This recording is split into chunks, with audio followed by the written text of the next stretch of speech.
Hi friends, எல்லோரும் எப்படி இருக்கீங்க? இன்றைக்கி நம்ம ஈஸியான முறையில் சட்டுன்னு ஒரு டீ டைமுக்கு ஒரு சூப்பரான கேக் ரெசிபி தான் செய்ய போகிறோம்.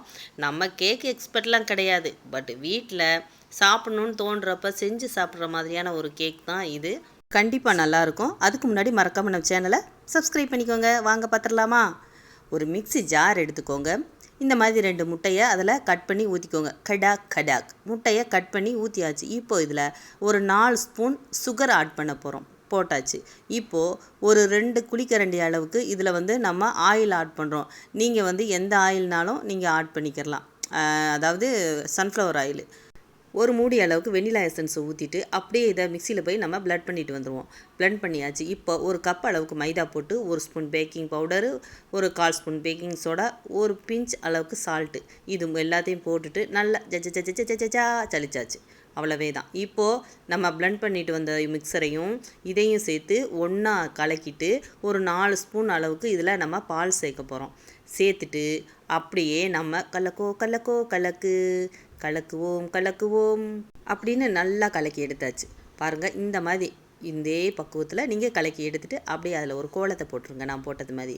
அப்புறம் என்ன பண்ணுறீங்கன்னா, ஒரு 2 ஸ்பூன் அளவுக்கு மாவில் இந்த மிக்சரை நீங்கள் தனியாக எடுத்து வச்சுக்கோங்க. இப்போது இது எடுத்து வச்சு இது எதுக்குன்னா, இது லாஸ்ட்டாக அதில் நம்ம ஒரு அபாரணமான அட்டகாசமான ஒரு நம்ம மேஜிக் செய்ய போகிறோம், டெக்கரேஷன் பண்ண போகிறோம். அதுக்காக 1 ஸ்பூன் கொக்கோ பவுடர் போட்டு அப்படியே கலக்கி துண்டு அப்படியே தனித்தனியாக எடுத்து வச்சுட்டு, இப்போ என்ன பண்ணுறோம், கேக் ரெடி பண்ணுறதுக்கு அந்த மோல்டை எடுத்துகிட்டு அதில் கொஞ்சமாக ஆயில் தடவிட்டு அப்படியே மிக்சரை அதில் ஊற்றி அப்படியே ஏரெல்லாம் பபிள்ஸ் வெளியே வர்றது மாதிரி நல்லா தட்டுன்னு தட்டி குக்கரை ஃப்ரீ ஹீட் ஒரு 5 நிமிஷம் பண்ணிவிட்டு இதை தூக்கி உள்ளே வச்சுட்டு அப்படியே நம்ம டெக்கரேஷன் பண்ணுறதுக்காக 2 ஸ்பூன் எடுத்து வச்சுருந்தோம் இல்லையா, கொக்கோ பவுடர் போட்டு அதை இதில் போட்டு அப்படியே ஹார்ட் ஷேப்பில் வரலை ஆனாலும் வர்ற மாதிரி நம்ம ரெடி பண்ணணும். அதுதான் நம்மளோடைய தனிப்பட்ட கலையே.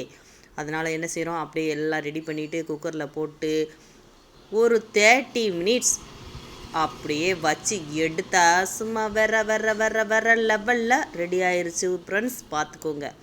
அப்படியே நம்ம குச்சியை விட்டு பார்த்தோம்னா நல்லா வந்துருச்சு. இப்போ தனியாக இதை எடுத்து ஒரு 15 நிமிஷம் போல் ஃபேனை போட்டு நல்லா ஆற வச்சுருவோம். இப்போது கத்தியை வச்சு நல்லா சுற்றி எடுத்து விட்டுட்டு அப்படியே தட்டில் இதை நம்ம வச்சுருக்க கேக் எடுத்து அல்லாக்க தூக்கி மல்லாக்க போட்டோம்னா சூப்பரான டேஸ்டியான டீ டைம் கேக் ரெடி ஆயிடுச்சு. அதுவும் எப்படி ஹார்ட் ஷேப்பில் வேறு லெவலாக இருக்கா, சும்மா ஸ்பாஞ்சோன்னு இருக்குது. சாப்பிடவும் டேஸ்ட்டாக இருக்கும். கண்டிப்பாக ட்ரை பண்ணுங்கள். மறக்காமல் நம்ம சேனலை நீங்கள் சப்ஸ்கிரைப் பண்ணிக்கோங்க.